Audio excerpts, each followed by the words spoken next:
Kala ko, alam mo, malalagyan nga lang ng virus yun sa akin. Hindi pa, diet mo.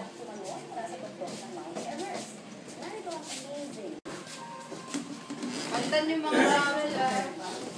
Mag-breakfast na, kaya dalian nyo.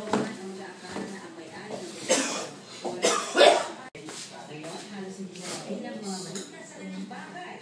Iba't ibang resente ng mga ito may hango sa mga karakter ng pelikula. Tao ba lang?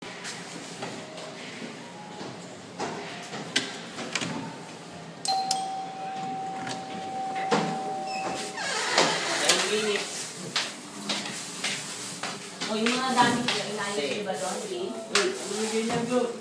Good vein na ngayon.